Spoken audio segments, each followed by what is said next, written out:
Bab 301. Hanya $1. Terkejut, Morgan Bliss berulang kali meminta sekretaris wanita yang datang untuk melapor, dan akhirnya memutuskan bahwa ini bukan lelucon. Maya Gunawan benar-benar datang untuk membahas kerja sama secara langsung.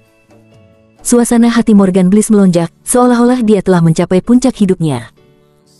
Ketika dia ingin datang, alasan mengapa Maya Gunawan datang untuk membahas kerja sama secara langsung pasti karena persahabatannya dengan Morgan Bliss. Bahkan jika Wan David menderita penghinaan, dia bisa mengabaikannya. Hati Nona Maya sudah jelas. Morgan Bliss sangat bersemangat, dan buru-buru menjelaskan kepada sekretaris wanita, cepat, undang Nona Maya dan yang lainnya masuk. Siapkan ruang resepsi segera, anggur merah dan bunga akan disajikan, pastikan untuk memperlakukan mereka dengan yang terbaik. Setelah beberapa pengaturan yang sangat serius, Morgan Bliss memimpin Aurora Bliss keluar, khususnya untuk menyambut Maya Gunawan dan yang lainnya. Segera, Maya Gunawan dan Wan David, disambut oleh wajah tersenyum Morgan Bliss, datang ke ruang resepsi VIP perusahaan. Sisa rombongan tetap di luar pintu, dan bersama dengan penjaga keamanan perusahaan Bliss Group, mereka memblokir sekelompok besar wartawan yang juga ingin masuk. Maya, aku benar-benar tidak menyangka kamu akan datang sendiri.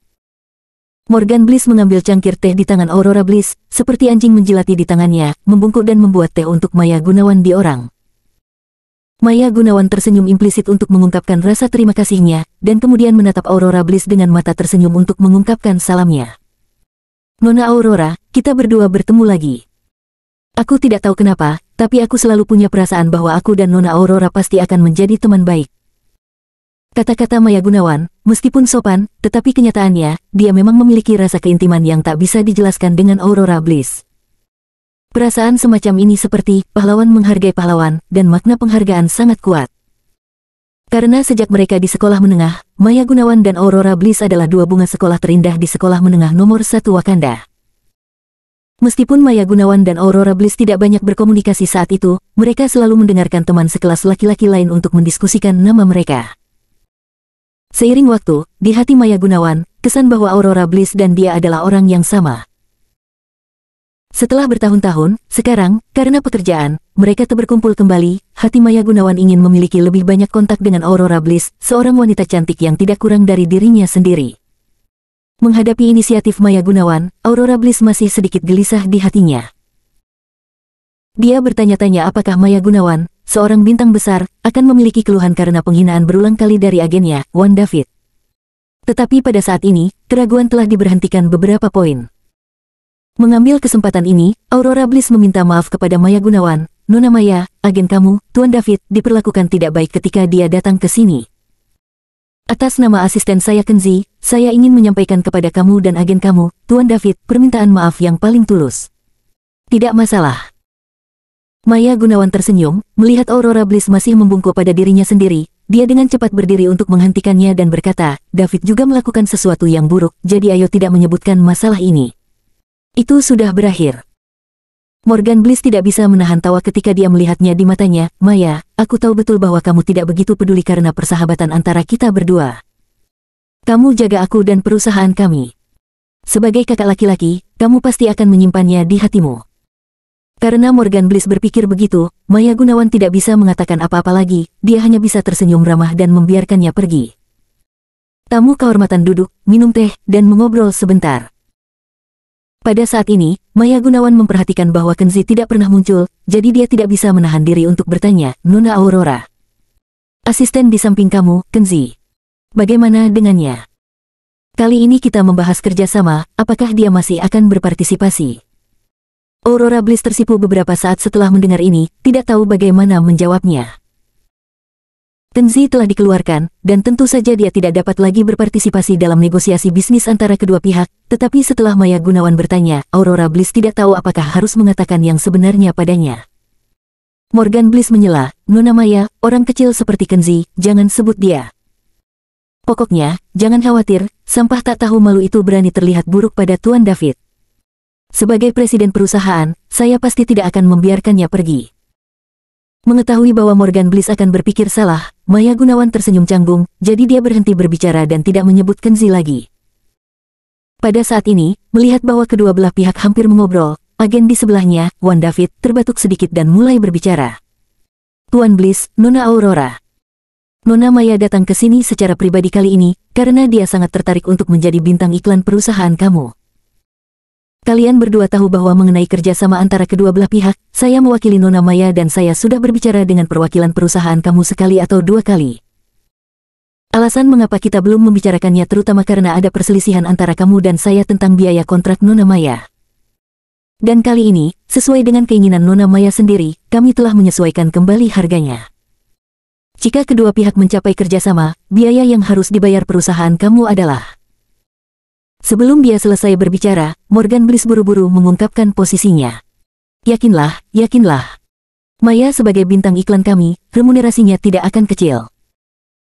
Morgan Bliss memandang Maya Gunawan dan berkata dengan sangat emosional, sebanyak yang diinginkan perusahaan kamu, 70 juta, 100 juta, atau bahkan lebih, perusahaan kami bersedia membayar, singkatnya kami tidak akan memperlakukan Maya dengan buruk. Presiden Bliss, kamu. Wan David tidak tahu harus berkata apa. Dia telah menjadi broker begitu lama dan dia belum pernah bertemu dengan saingan babi yang menaikkan harganya sendiri selama negosiasi. Dia memandang Maya Gunawan, sedikit malu. Maya Gunawan tertawa dan berkata dengan bercanda, kakak senior, kamu salah paham. Saya tidak perlu perusahaan kamu menghabiskan begitu banyak, saya hanya perlu perusahaan kamu membayar $1 sebagai biaya dukungan saya. Apa, hanya $1? Mendengar ini, Morgan Bliss dan Aurora Bliss terperangah bersama. Mereka bahkan bertanya-tanya apakah mereka salah dengar. Situasinya seperti ini.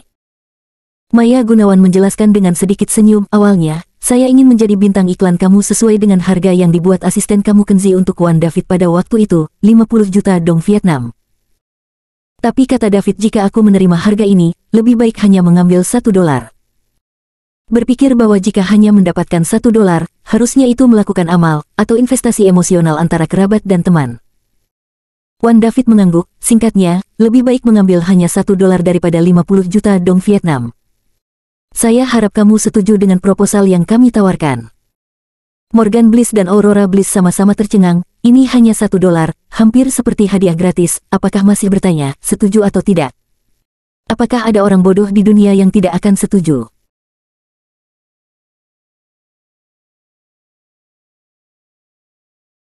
Bab 302. Asisten Kenzi, silakan kembali dan terus melakukan tugasmu. Tapi Nona Maya, saya benar-benar tidak mengerti, mengapa kamu begitu memperhatikan perusahaan kami. Aurora Bliss bingung untuk waktu yang lama, dan akhirnya tidak bisa menahan diri untuk bertanya. Morgan Bliss buru-buru terbatuk dan meliriknya dengan mencela, jangan bertanya lagi seperti ini. Jangan katakan beberapa hal secara eksplisit, ada baiknya semua orang menjadi jelas. Dia 100% yakin itu karena Maya sedang jatuh cinta padanya, makanya hanya ada tawaran $1. Nona Maya telah berkorban banyak untuk dirinya sendiri. Maya Gunawan berkata sambil tersenyum, kata-kata kakak laki-laki itu sangat klasik, dan itu benar. Ada baiknya mengetahui beberapa hal di hati sendiri, dan tidak perlu mengatakannya secara eksplisit.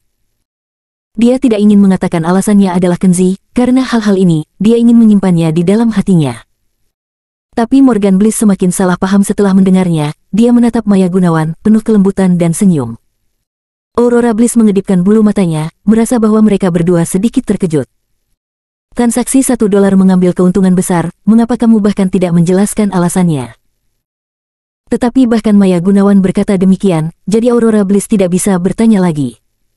Baiklah, mari kita menandatangani kontrak dengan cara yang membingungkan. Bagaimanapun, perusahaan memanfaatkannya. Untuk tawaran $1, tentu saja tidak akan ada masalah tawar-menawar. Wan David dengan cepat mengambil 2 kontrak dan menyiapkannya untuk menandatangani dan distempel oleh kedua belah pihak. Tetapi pada saat ini, Maya Gunawan melihat sekeliling dan bertanya, Nona Aurora, saya ingin bertanya, mengapa asisten negosiator Kenzi yang bersama kamu tidak pernah muncul? Aurora Bliss menghela nafas dan berkata, dia sudah dipecat. Maya Gunawan sangat terkejut, dipecat. Wan David juga terkejut, dia akan menandatangani kontrak, tetapi dia tiba-tiba berhenti.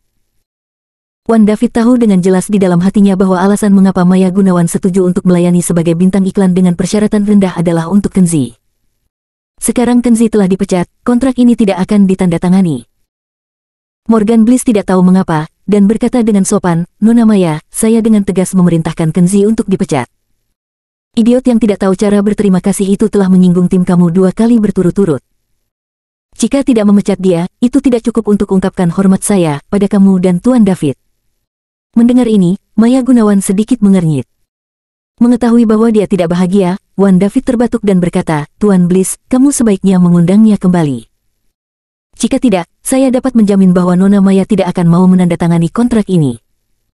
Morgan Bliss mendengar ini dengan ekspresi bingung di wajahnya, hampir menjadi bodoh.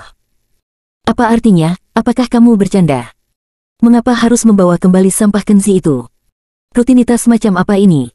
Morgan Bliss bingung, dan Aurora Bliss, seperti dia, juga bingung.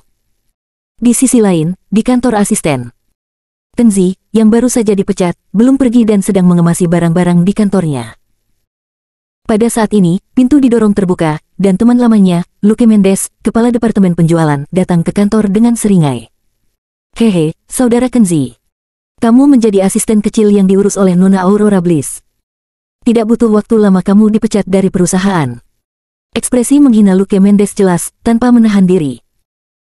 Dia bekerja di perusahaan Bliss Group, dan selain karirnya, tujuan terbesarnya adalah mengejar Dewi super seksi Aurora Bliss.